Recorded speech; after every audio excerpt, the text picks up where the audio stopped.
Hey, everybody, this is Mary Grothe, and you're tuning in to my podcast, Destination Remarkable, the show where I chat about my journey through life from childhood to founding 3 companies to my venture launching 2 books with Forbes. Every week, I'll dive in and unveil the highs, the lows, and even the nitty-gritty details of my journey. It's raw, it's real. Let's get started. Hey, Destination Remarkable. I'm Mary Grothe, and today we're continuing the conversation around mental health, digging deeper into chronic anxiety. So in a prior episode, I talked about how I recently went through yet another struggle. I'm not immune just because I'm a Christian woman, loves the Lord, and has a lot of goodness in my life. I'm not immune to challenges, trials, mental health. I also have a lot on my plate. I'm a wife, a mom, a CEO. You may have heard the story to this point. So I am not exempt. I'm one of the people who has been chosen to struggle with anxiety. On that note, in the prior episode, we spoke about some of those core causes of anxiety, being, will I have enough, which is usually centered around money. Am I enough, which is about our body and self. And is it going to be okay, which is our fear or concern or worry of the future. And recently, I attended another sermon. We had a guest speaker at our church, and he was taking that list and expanding it into what he thinks are the top 5 causes of chronic anxiety. So a little bit different between the two. The anxiety that I just shared with you, those top 3 causes, might be a little bit more situational, where you could actually tie back to a trigger. Like, this happened, therefore I became anxious. So maybe you lose a client or a contract, or you lose your job, or something happens in your life that alters and changes your financial situation. Well, then that could be causing anxiety because you ask the question, will I have enough? And there's a fear of being without.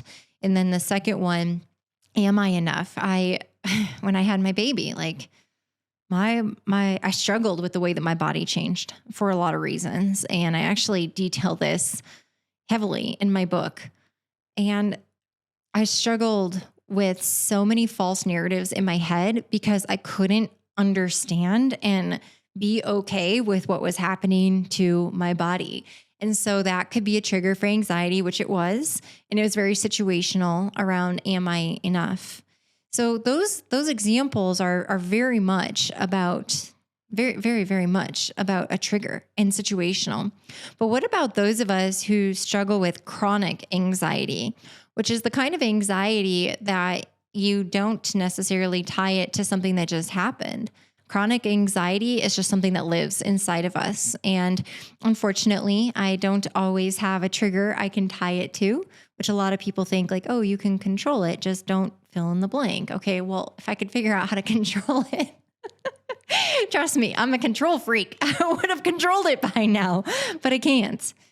And medicine alone, can only take you so far. It can help keep it at bay and help strengthen your body to be able to combat it.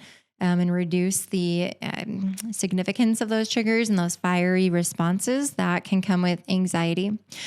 So here are the top 5 that can cause chronic anxiety, or what we would say are parts of chronic anxiety. Number 1 is control.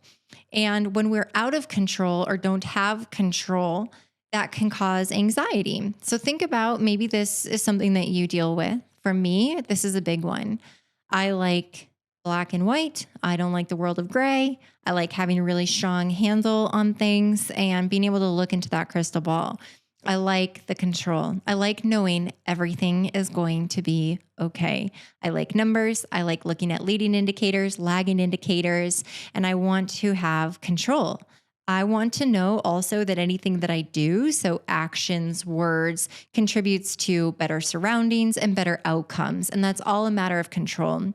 So when things are outside of my control, immediately I can get those flutters, the anxiety when I can't control a conversation.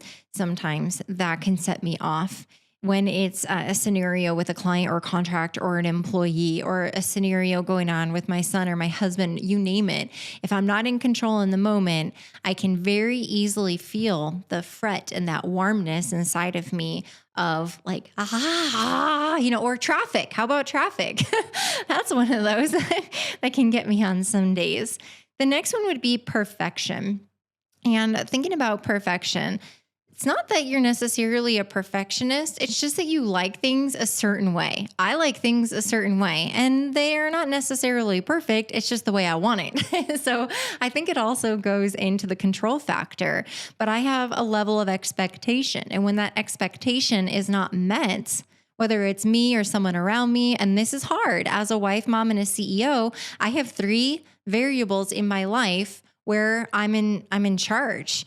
And I'm responsible for outcomes, and people have expectations of me and I have expectations of them, and I want things to be at a certain level. So anytime that we're not at that certain level, that anxiety kicks in. And this is one of those things that, unfortunately, with my triple title of a wife, mom, and CEO, there isn't a day where the challenge of wanting perfection and everything to just be right in the world, there isn't a day that one of those 3 categories is just smooth sailing and absolutely perfect. Maybe once in a blue moon. I do have really good days around here. And I actually take that back. I think I've had several days where I'm firing on all 3, and everything is really wonderful. So, but I'd say that that's not the norm. Okay. Always knowing the answer is the next one. I would say being so type A and highly confident and passionate in the work that I do. I'm a former salesperson, now a CEO, and I was a very technical salesperson. I always wanted to have the answer and know every answer to everything, because I always felt so silly if someone asked me a question and I'd sit there and say, well, gosh, I don't know. Or that's a great question. Let me go find an answer for you. I don't like hearing sales reps say that. I'm like, you should know your product and service inside and out. You should be an asset to the person that you're selling to, because it helps you cut down on your sales cycle. It removes friction from the buying process. And so I've held myself to a really high standard. Also, as a businesswoman, I have data to show that when I know how to answer questions, I'm an asset to people, whether it's to a prospect, a client, a team member, a networking partner. If I'm sitting on a panel doing a speaking engagement, I actually thrive and make a great living off of knowing answers to questions. So this is one that's really hard for me because, again, I don't like the world of gray and ambiguity. And so if I don't know the answer, it immediately causes that warm, that fret, the tingle, oh no, I don't know the answer. They're going to find me out. Like, what do I do? And it also feeds into that control and the perfection aspect. So all of these are tied together. The next one is always being there for people. Growing up as a child of an alcoholic parent, it molded me to feel like my biggest glory day would be when I made my mom's life better.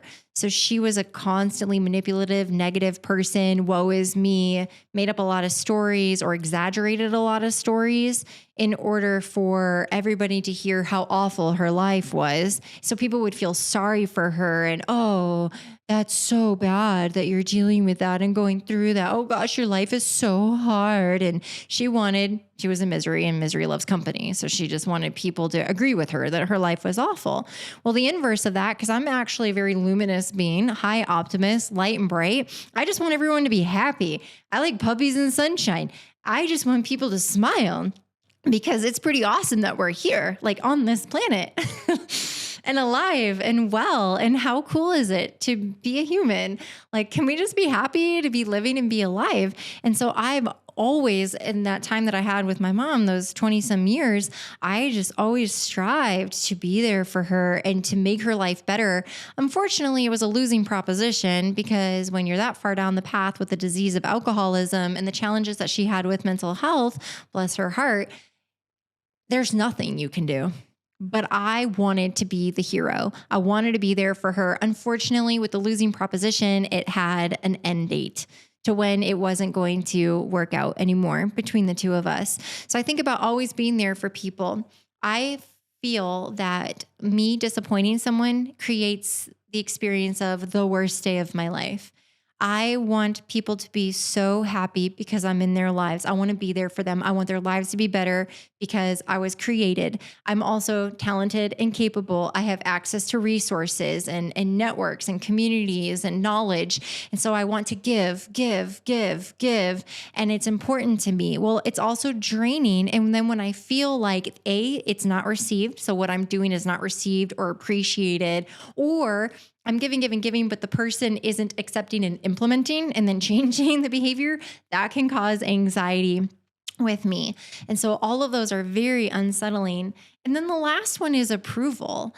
And I will very openly admit, I want you to approve of me. I grew up in the performing arts. I want to give you a great show and I want you to have a standing ovation at the end. I grew up on the stage since I was 3 years old. It has been ingrained in me as a performer to produce and present an excellent product. And I want you to clap when I'm done. And it sounds so silly, but at least I can admit it because there's a lot of people out there that don't even want to admit it because it doesn't sound humble or it sounds maybe ego driven, or it's just part of who we are as humans. We have been looking for acceptance and approval since the day we were born. It's part of how we were created. It's all about the bond with your mother, your father, your immediate family, and your siblings and how your DNA is written. A baby in their greatest need just wants to be loved and they want to be cared for and they want to be accepted. And you see these people fighting through their lives looking for approval and acceptance for who they are. And so when they don't get it, it causes anxiety and it causes this way of living of I'm not enough, I'm not okay, and I have to change, or I have to be something else, or I need to do something different, or what do I need to do in order for so-and-so to accept me or approve of me? And so this is a very difficult way to get through life, and it is a core cause of chronic anxiety. So just to recap, those 5 are control, perfection, always knowing the answer, always being there for people, and approval. When you boil it down, like I need to be needed. My life has meaning when I'm needed. And I think it's a product of my raising and the fact that I'm just a human being. And so when I'm not needed, or I feel like what I'm doing isn't needed or no longer of value, it is a terrible feeling for me. And it will definitely send me into that anxious state. So I'm going to get to the Christian part of this because that's my MO and it's important for me to share my truth. But when we are not fully in those 5 things, like when we don't have all of those working for us, we create the anxious state. And then we start to create a false reality. So the lies start pouring into our minds. We start telling ourselves things that aren't true. And we create a false reality. When really, if you think about the 8 billion people on the planet, or however many there are, that each of us has our own mind. And in our own mind is a perception of reality. And so that's pretty crazy, right? To think that one scenario, one situation can happen, can affect 100 people, and that 100 people, not 2 of them are going to think the exact same thing. And the reality that's created in our mind, it's all a false reality because only God has the concrete reality. There's only one all-knowing, and that is God himself. And so to think that there is only one true concrete reality, and we're never going to have it. It's never ours to have. Maybe it is in heaven, but not here while we're on the earth, because it's yet one more way that God creates a dependency on him, which he, as the creator, that is what he has created us to do, to love him and to worship him and to rely on him. When we are weak, he is strong. We were never meant to be enough. We were created to never be enough. We were created to rely on him and to need him and to go to him for love, for support, for guidance, to be a father, to be a healer, to be all the things that he is. He did not create any one of us to be self-sufficient or perfect. He only created one perfect human, and that was he himself, born as Jesus. Okay.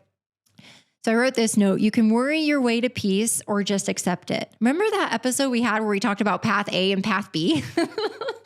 Oh, I need to listen back to my own words. Like every morning, I should play that before I start my day. So before I get trigger happy with everything else going on around me, you can worry your way to peace or you just accept it as is because it's freely given. Like God freely gives us that peace through the Holy Spirit and through the scripture and through the word. We don't have to worry. It's like literally written all over the Bible. Yet as humans, the way that we were created, it is our innate reaction to have fear, worry, anxiety. It's all just a part of how the human soul, body, everything being was created to be so that we would have the reliance on our creator. Only peace comes from him.